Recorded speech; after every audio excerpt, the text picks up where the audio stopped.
E aí, pessoal, tudo bem? Vamos estudar mais um pouquinho o Apocalipse? Vem comigo!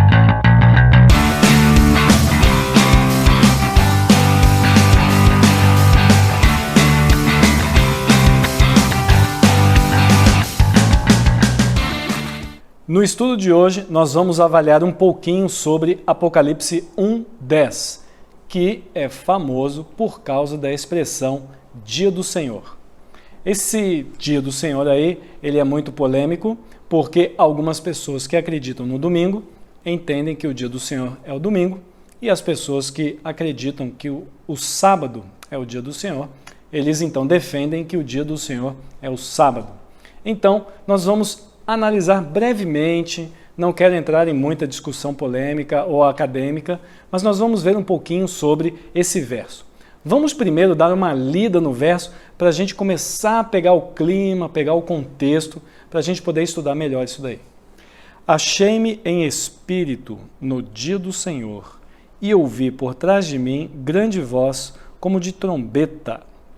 Muito bem, esse verso é simples, aí depois da continuidade, ele vai dizer o que ele ouviu e depois ele vai dizer quem ele viu. Aí acaba o capítulo 1 e começa os capítulos 2 e 3, que vão falar das 7 igrejas.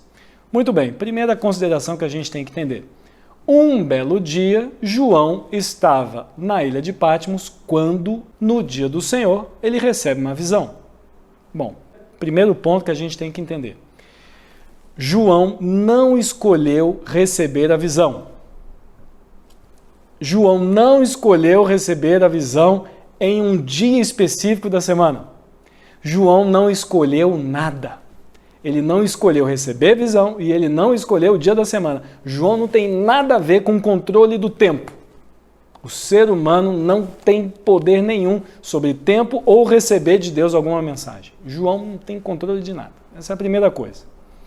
Muito bem, dito isso, João, nós precisamos entender, ele escreve o Apocalipse mais ou menos entre 62 a 66 anos depois de Cristo, depois da morte de Cristo, melhor dizendo. Então, João já era um senhor idoso. Provavelmente a mãe de Jesus já era falecida. Na época que João escreveu o Apocalipse, o seu amigo Pedro, grande apóstolo Pedro, grande discípulo, já era morto. O apóstolo Paulo também já era morto. E ele estava se sentindo um tanto sozinho. Mas, em um belo dia, ele recebe uma visão e ele vai explicar essa visão. Aí, ele gentilmente diz assim, olha, eu recebi essa visão justo no dia do Senhor. Muito bem, essa expressão é uma expressão comum para um judeu. Porque João, naquela época, já terminando o que nós poderíamos dizer, né? Seria o primeiro século, o século zero ali, ele estava então dizendo o seguinte, eu estou aqui, belo e formoso, na ilha de Patmos e recebo uma visão no dia do Senhor. Por que isso é comum para o judeu? Muito bem, em Êxodo capítulo 20 e no verso 10, nós encontramos o mandamento que fala do sábado. E lá diz, 6 dias trabalharás. Mas no 7º você não vai trabalhar. Por quê? Porque é santo sábado do Senhor. Existe um pronome possessivo. Além disso, também nós encontramos que o sábado, o dia do Senhor, foi feito para o homem. Então, aquilo que é de Deus, pelo menos nessas duas passagens, o judeu entende, o sábado é de Deus. Mas Deus ele está dando um presente para o homem. A segunda ideia que está por trás desse possessivo é que o próprio Cristo diz, né, quando ele veio para cá, o sábado ele foi feito por causa do homem. É como se o próprio Cristo, o proprietário do sábado, falasse, a gente fez o sábado sim, só que a gente fez o sábado com um motivo. É por causa do homem, eu quero estar com o homem, eu quero que o homem pare as suas atividades e eu quero estar com ele nesse dia. Beleza? Então, a ideia do judeu é bem clara com relação a isso. Aí você vai me perguntar, bom, tá, aí como é que entra o domingo aí? Bem, aqui a gente precisa entender algumas características que começam Um pouquinho depois, aproximadamente 175 depois de Cristo, primeiro você encontra nessa época uma carta chamada Evangelho de Pedro. Pedro já era morto antes de João escrever o Apocalipse. Então, esse Pedro aí não tem nada a ver com o discípulo. Essa carta é um documento extra-bíblico. Ela fala do dia do Senhor, mas ela parece direcionar o dia do Senhor ao primeiro dia da semana, porque em toda a Bíblia não existe a palavra domingo. Em latim, a palavra domingo é domenica. De domenica é que vem para o português e o espanhol domingo, para o francês dimanche. E em inglês e alemão, nós temos uma palavra que traduz o significado de domênica. Domênica se refere a um ritual ou um dia provável para se adorar ao sol. Então, em inglês fica Sunday, o dia do sol, ou em alemão, Sonntag, o dia do sol. Bom, o primeiro dia da semana foi denominado domingo, especificamente escrito assim como domingo. Aproximadamente 700 anos depois da morte de Cristo. O dia do Senhor como primeiro dia da semana e sendo o dia da ressurreição, essa ideia que se carrega por trás do domingo, ela foi trabalhada a partir de 175 com essa carta esse Evangelho de Pedro, mas ela se concretiza um pouquinho mais fácil aos estudos acadêmicos com um bispo de Antioquia chamado Inácio. Inácio, ele é chamado de o bispo excêntrico. Os historiadores consideram Inácio um bispo de Antioquia que era contrário ao bispo de Roma e ele então é considerado um tipo de herege. Ele não é mais um guardador da fé. Inácio então é condenado à morte. Ele deve ir a Roma e provavelmente lá no Coliseu ele vai ser comido pelas feras. Então, na sua viagem de Antioquia até Roma, Inácio ele escreve 7 cartas. Olha aí, que nem João. João escreve 7 cartas, uma carta para cada igreja. E aí Inácio ele escreve uma carta para uma igreja que fica em Magnésia. Essa igreja que fica em Magnésia, ele escreve uma expressão, 2 linhas bem simples assim. Ele escreve mais ou menos o seguinte: queridos irmãos, eu gostaria que vocês vivessem como eu, em harmonia com o Senhor até o dia do Senhor. Essa frase ela ficou um pouco subjetiva, porque Inácio ele estava indo para Roma e ele sabia que ele ia morrer em Roma. Então, quando as pessoas começaram a traduzir as cartas de Inácio, eles começaram a traduzir com a ideia de que o dia do Senhor estava se referindo ao dia da ressurreição.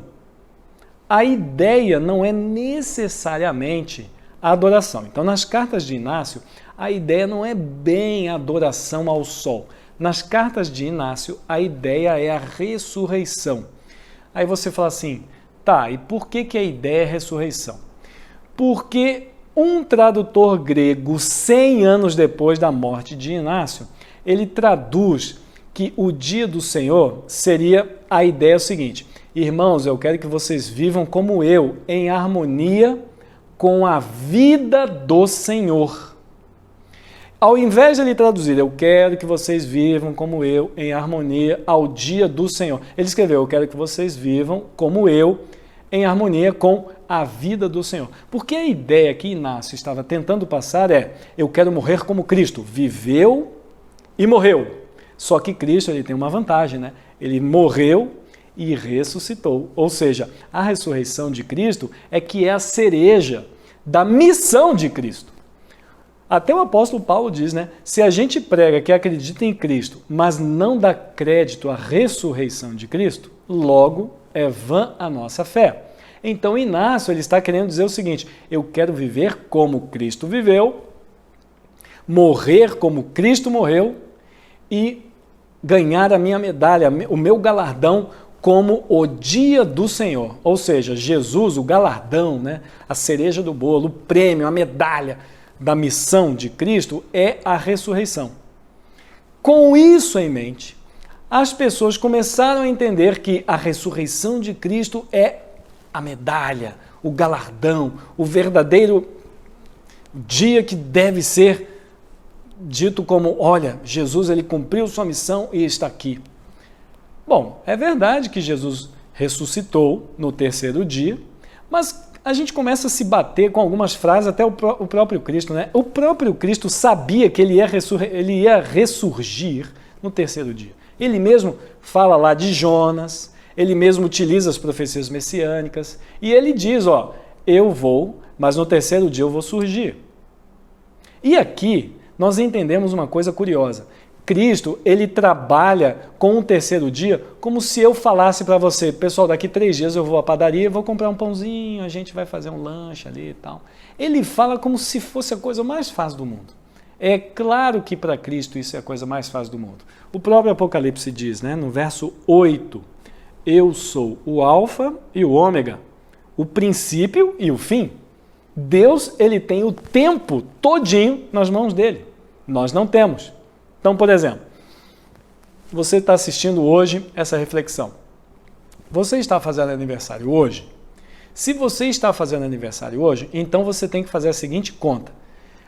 A Terra demorou 365 dias para fazer uma volta em torno do Sol. Para o tempo terrestre, isso equivale a 1 ano, 365 dias.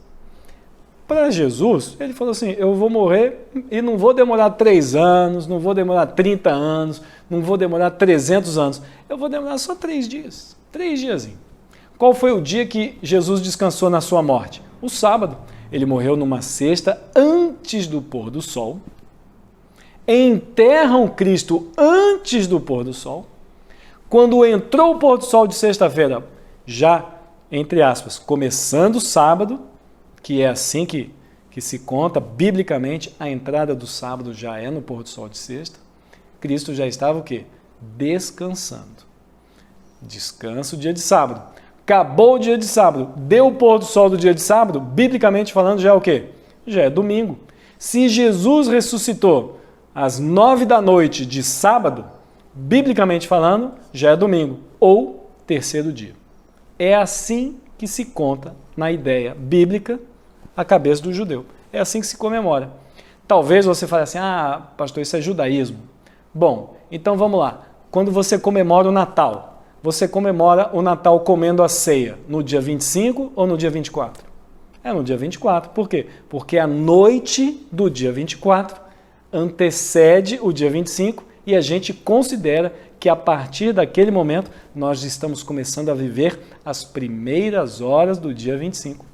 A noite, que é o momento onde as pessoas se reúnem, nada mais é do que começar a viver um novo dia com as pessoas. Bem, quando nós entendemos que Inácio escreve essa carta para a Magnésia e as pessoas começam a entender isso, aí você entra nessa parte de disputa onde primeiro dia e domingo são expressões que elas começam a entrar na cultura cristã para que as pessoas que defendem o domingo possam dizer que o dia do Senhor é o domingo. Vale lembrar que o domingo, ele não foi instituído pela igreja, viu? O domingo foi instituído por um imperador, Constantino. E ele quis fazer uma jogada política com a igreja. Por quê? O poder político unido ao poder eclesiástico daria a Constantino um poder único, diferente de todos os poderes até então. E isso vem 324, 325 depois de Cristo, ou seja, foi muito tempo para você poder finalmente trabalhar com essa ideia aí de que o dia do Senhor ou o sábado do Senhor, na verdade, é o primeiro dia da semana. Então, aquelas pessoas que aceitam o domingo, elas dizem que o sábado do Senhor é o domingo. Isso vem escrito domingo 700 anos depois, 320 e poucos anos depois do que Constantino falou, mas o primeiro dia da semana é considerado então esse dia do Senhor. Vale lembrar que Constantino, ele coloca esse dia do Senhor no domingo, porque Constantino não gostava muito desse viés judeu, e Constantino estava familiarizado com rituais pagãos e rituais que se faziam fora o perfil judaico da época, porque o cristianismo da época tinha todo o perfil judeu. O cristianismo sempre teve perfil judeu. Os primeiros cristãos da história, eles eram judeus. Judeu era um cristão. Ou a pessoa que falava, eu aceito o Cristo. Eles eram tudo judeu. Os primeiros missionários que falaram, Cristo é o Messias, eles eram judeus. Quando João escreve Apocalipse, João era o Era um judeu cristão. Se é que a gente pode dizer isso. Vocês estão entendendo? Então, não foi nem a igreja que falou que vai ser o domingo, foi Constantino. E aí, com o tempo, entrou essa discussão. É óbvio que por trás disso, as pessoas vão começar a dizer, não, veja bem, Cristo ressurgiu no domingo. E ninguém discute que Jesus ressurgiu no domingo. Isso é verdade, ele ressurgiu no terceiro dia, ele mesmo falou. O próprio Cristo disse isso. Mas a gente entende que o dia do Senhor, ele é tão curtinho na Bíblia, que a gente entende que João ele só estava se referindo a um dia, sábado. Só que ele não usou a expressão sábado. Bem, vale lembrar que uma das profecias da Nova Jerusalém, ela vai se casar com a estrutura de Apocalipse. Apocalipse ele vai dar algumas estruturas curiosas para a gente. Nós vamos ver, a partir de agora, o comunicado de Pedro às 7 igrejas, depois ele vai falar dos 7 selos, depois ele vai falar das 7 trombetas, e aí ele chega no grande conflito.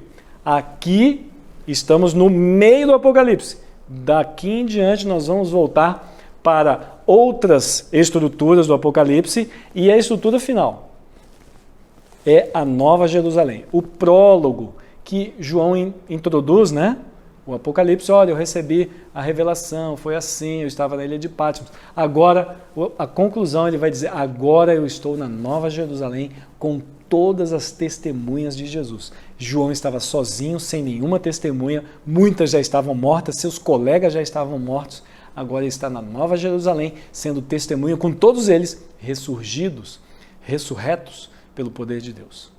Muito bem, vamos concluir a nossa reflexão com esse pensamento, e aí no próximo vídeo a gente vai falar um pouquinho sobre as 7 igrejas, e aí já vamos dar entrada depois nos 7 selos e as 7 trombetas. Um beijo, um abraço. Você vai ver aqui no cantinho meu rosto. Logo mais vai ter um card aí do último vídeo. Clica aqui, você vai se inscrever no canal, dê um like, compartilha com as pessoas e até a próxima. Um abraço, até mais.